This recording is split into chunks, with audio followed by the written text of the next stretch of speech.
for Texas City ISD, and we are going to have a curriculum and instruction chat today so that you can get updated on all the latest information going on with curriculum and instruction. So I'm joined today by Susan Myers, she's the Deputy Superintendent, and Ann Anderson, Director of Elementary Education, and Sherry Simmons, Director of Curriculum and Accountability. So Sam, school's going to begin on August the 24th with virtual for everybody. And right now, parents' number one burning question is, when am I going to get my kid's schedule and when will I know who their teacher is? Well, Missy, that's always the big question this time of year. As the school year approaches, parents and students both get anxious to know, who will I have, whose class will I be in? Unfortunately, we're not quite ready to release that information. The process of separating out the students who will be virtual to virtual classrooms and those who will be face-to-face once we separate on September 14th is causing a little delay in our process. But we promise parents we will have schedules ready no later than next Friday, August 21st. And as soon as they're available in the parent portal, we'll let parents know. So parents, if you will just, starting Wednesday, start checking that parent portal to see if your child's schedule's there. We will have them out and published just as soon as they're ready to go. Okay, so like Sam said, on August 24th, every student in our district is going to start with virtual learning. And virtual learning for the first 3 weeks is going to be different than the link to learning, which starts on September the 14th. So can you explain the difference between the two? Missy, I'm happy to share with you the difference between the two. So the first difference that you're going to see between the 3-week virtual start and link to learning schedules is that the 3-week virtual start has designated times for specific activities that the kids will complete during the school day. Link to Learning had a little bit more of a broad, generalized schedule for students. So to explain the reason we put the two in place was that for the 3-week virtual learning start, we wanted to acclimate kids back into that virtual learning and get them to feel the sense of a school day. So you're going to see times where the teacher is available for direct live lessons for their students, all of which those lessons will be recorded and available and posted for students in Canvas. There will also be designated times for independent practice. And during that independent practice time, students will be pulled by their teachers for small group instruction when available. There will also be designated times that parents can reach out to the teachers for assistance and help if a student is struggling. During Link to Learning, if a parent or student chooses to continue with that virtual instruction starting September 14th, they will follow a full schedule day, all of which will be communicated by the virtual learner and the campus. At the middle school, intermediate, and high schools, they will follow more along their bell schedule that they would typically follow. So they will see all 6 to 8 teachers that they would see during the school day. So Sam, if a parent realizes that virtual learning just isn't working for them, what's the protocol for changing to face-to-face, or even vice versa? If they would rather leave face-to-face and go to virtual, what do they need to do? Our goal is for each family to find the program that works best for them and their students. So we understand that the choice that may be made in August may look different, or a need might be different as we progress through the school year. Within our program, we're allowing families to make the decision to switch from virtual to face-to-face, or from face-to-face from virtual at the 6-week grading progress report time and at the end of the 9 weeks grading period. We chose 6 weeks because we do want parents to allow enough time to go through the process and make sure that it is a change that they want to make. You know, initially all programs might seem a little difficult, and it might take a while for the students to get in the groove of a virtual learning environment. But we feel like at 6 weeks, parents will know if their students are being successful by then. What we ask parents to do is to notify their students as soon as they feel like a change might be something they're interested in. Speak with a counselor or an administrator and let them know that this is a transition that will probably happen. We'd like a 2-week notice so that we can be prepared and that the students and the families can be prepared for that transition at either that 6-week interval or the end of the 9 weeks. So if a student does end up changing the way they're learning virtual or in person, how is that going to impact their schedule? We have select teachers that will be virtual teachers, and we have teachers who will be face-to-face teachers. So if a student chooses to change learning modalities and move from virtual to face-to-face, they will not be keeping the same teacher.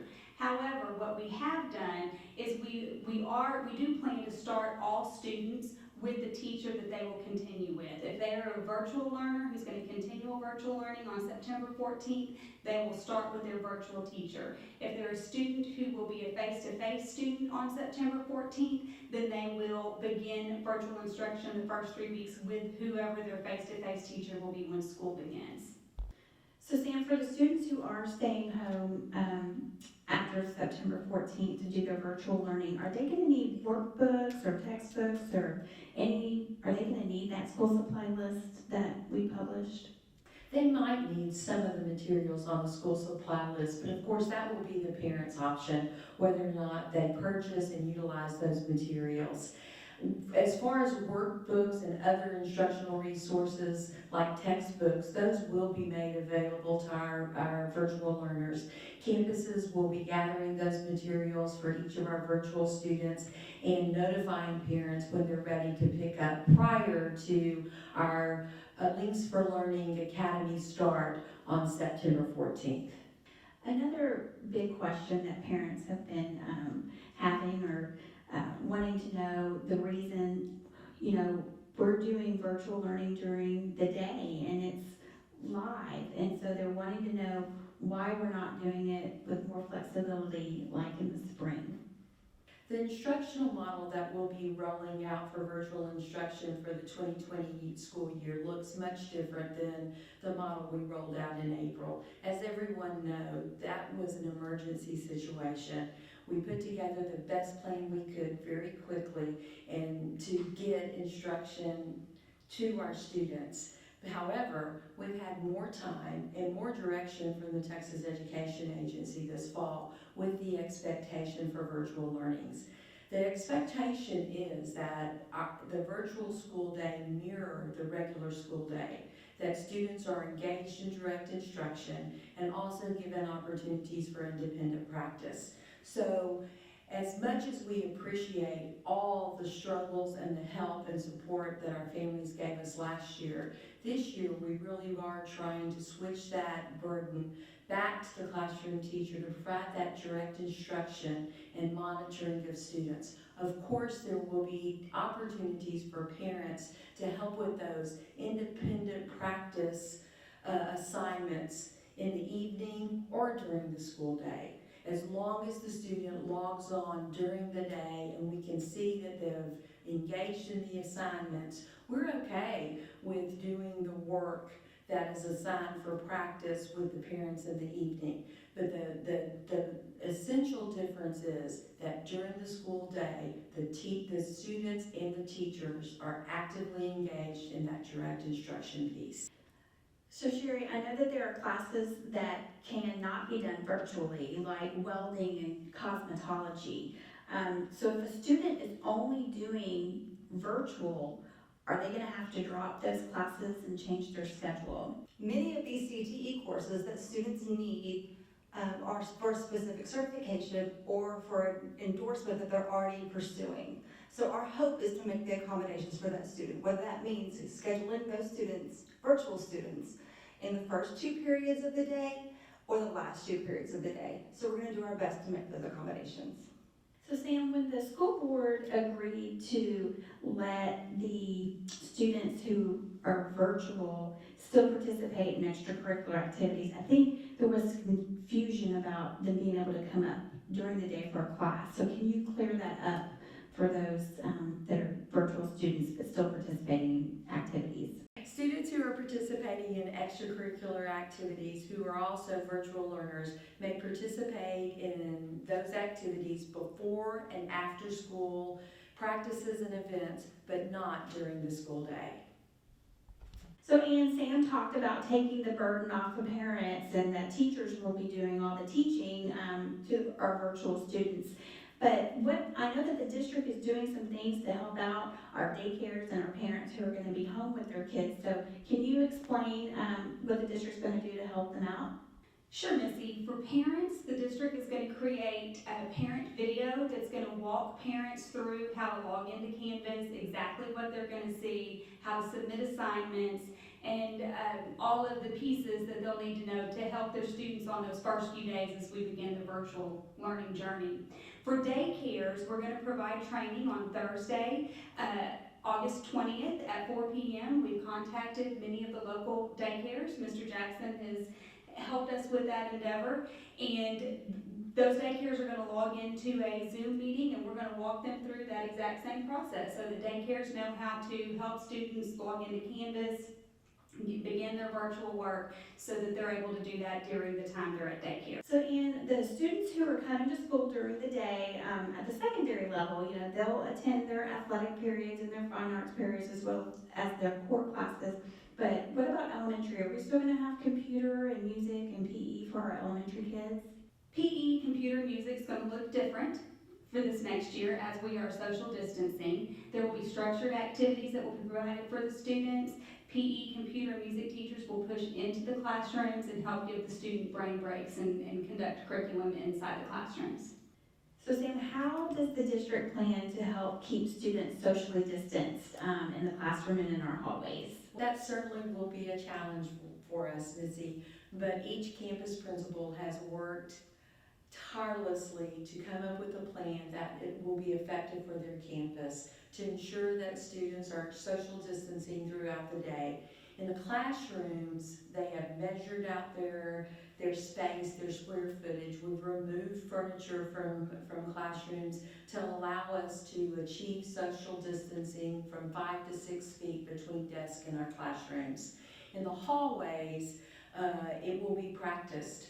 We will be looking for kiddos walking with a distance of 6 feet between each student as they transition down the halls. As you know, we're trying to keep transitions as few as we can, especially in the elementary schools where the kiddos will be in their classrooms for the majority of the school day. The challenge will be at those secondary campuses where we will have transitions by period. Our hope is that we will instruct the students and they will comply because they know it's for their safety and their health and the health and safety of their friends to walk at the expected distancing and as quickly as they can in an orderly manner every time they're in our hallways. So the first day of school is quickly approaching, and what can our parents do to help their kids get ready to return to school? Well, Missy, the most important thing you can do, no matter what age your kids are, is get them back into a routine. Start now, having them go to bed early, practice getting up early, and having goals and things to accomplish during the day so that they're ready bright and early on August 24th to meet their teacher and engage in virtual learning. And I would say for little ones as well, practice having them wear a mask. And a tip you might try is while they're playing with their electronics that they so much love, have them wear their mask in order to do that and let them get a little bit of time practicing with that. So one of the favorite things that people like to do before school starts is meet the teacher. And so how are we going to do meet the teacher this year? This year, Meet the Teacher is going to be done virtually. It's going to be on Friday, August 21st from 2 to 3 p.m. And this is how you're going to get into the Meet the Teacher. You're going to log into your student's Canvas. You can watch the parent informational video if you have any questions about how to do that. When you log into your child's Canvas, you're going to see a homeroom tile and a welcome page. On the welcome page, there's going to be a button that says click here. You're going to click, it's going to take you to the meeting link, and there you will meet your child's teacher and be able to engage and meet the teacher. Thank you for joining us today for this chat about curriculum and instruction. And if you have any other questions pertaining to curriculum and instruction, if you'll just leave your comments below, and we will do our best to answer those for you.